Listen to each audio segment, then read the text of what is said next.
Kita lanjutkan pelajaran tafsir siang ini.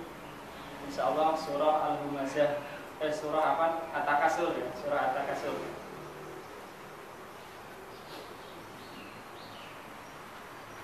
Imam Al-Alusi menukil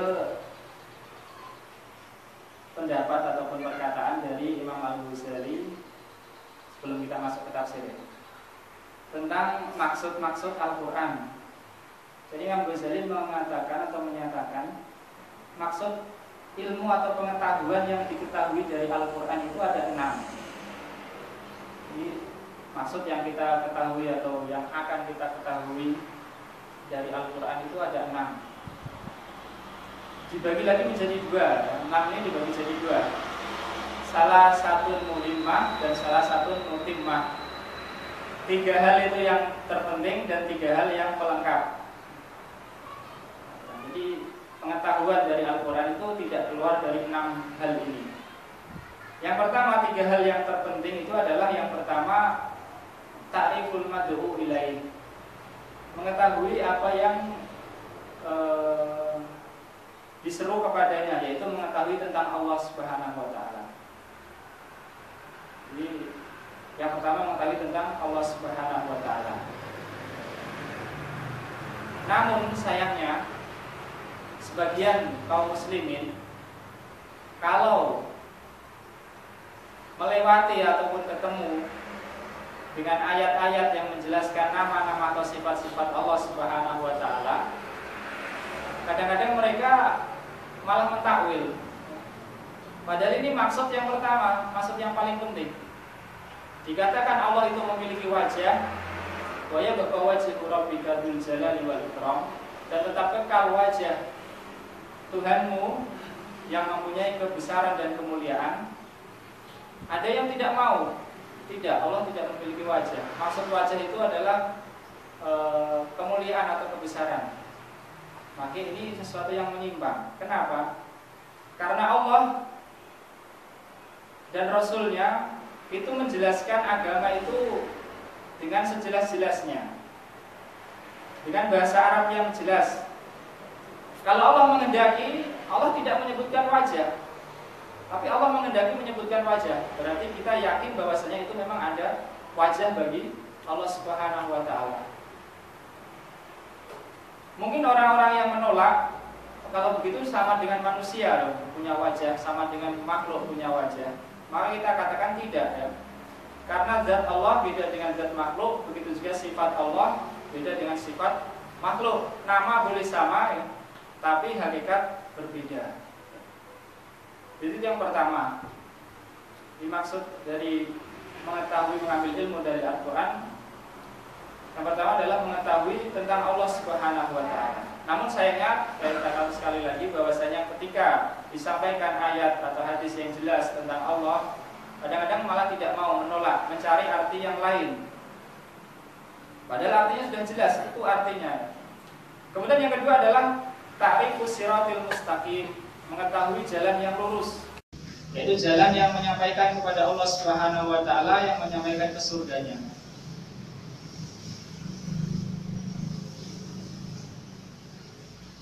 Kalau orang-orang kafir, orang-orang musyrik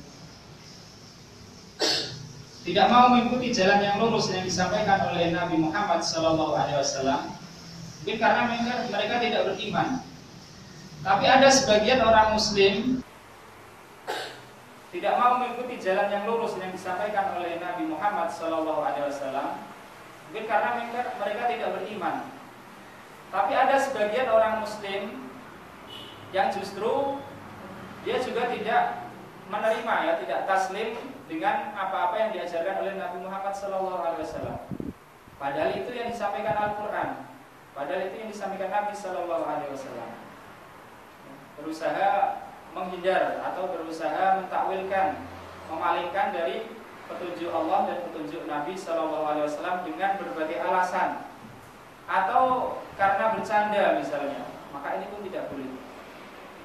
Kemudian yang ketiga adalah mengetahui al-ta'riful hal inda ruju' ilaihi azza wa jalla. Al-Quran itu juga menjelaskan tentang keadaan makhluk ketika kembali kepadanya, yaitu ketika kembali kepada Allah Subhanahu wa taala.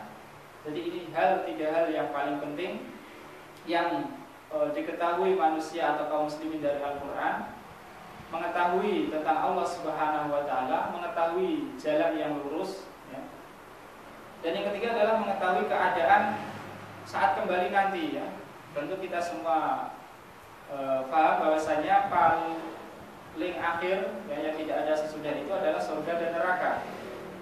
Dan sebelum itu ada peristiwa-peristiwa yang mendahuluinya. Dan Al-Quran telah menjelaskan secara gamblang, secara jelas tentang hal-hal ini. Kemudian kata beliau lagi, atau beliau rahimahullah, salah satu mutimah, tiga hal yang pelengkap juga, yang juga disebutkan oleh Al-Quran. Yang pertama adalah ta'rifu ahwalil muti'in, yaitu Al-Quran menjelaskan tentang keadaan-keadaan orang yang taat. Jadi Al-Quran menjelaskan keadaan orang-orang yang taat. Oleh karena itu, kalau kita mendapati di dalam Al-Quran, sebaiknya keadaan-keadaan orang yang baik yang disebutkan Allah Subhanahu wa taala, maka kita mengoreksi diri kita sendiri. Apakah saya sudah mempunyai sifat tersebut? Apakah saya sudah seperti orang tersebut, misalnya para nabi, mempunyai sifat bagian dari yang dikerjakan itu, atau belum? Kalau sudah, alhamdulillah. Kalau belum, hendaklah dia mengusahakan. Kemudian juga hikayatu aqwalil jahidin. Allah juga menceritakan kepada kita keadaan-keadaan dan juga perkataan-perkataan orang-orang yang menentang.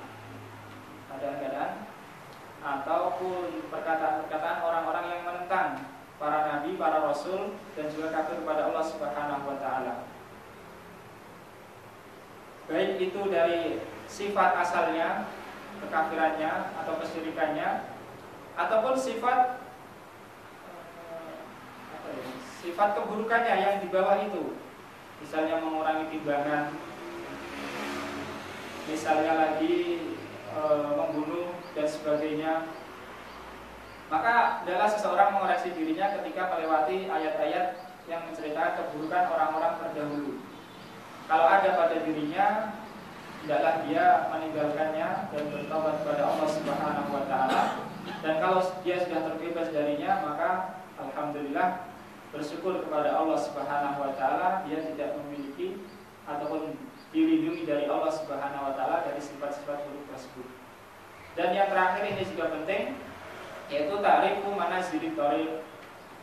Allah Al-Qur'an itu menghikayatkan, menjelaskan tentang manazilid thariq. Manazilid tingkatan-tingkatan jalan. Maksudnya keadaan-keadaan yang ditempuh, ya, baik oleh orang-orang yang baik ataupun orang-orang yang buruk.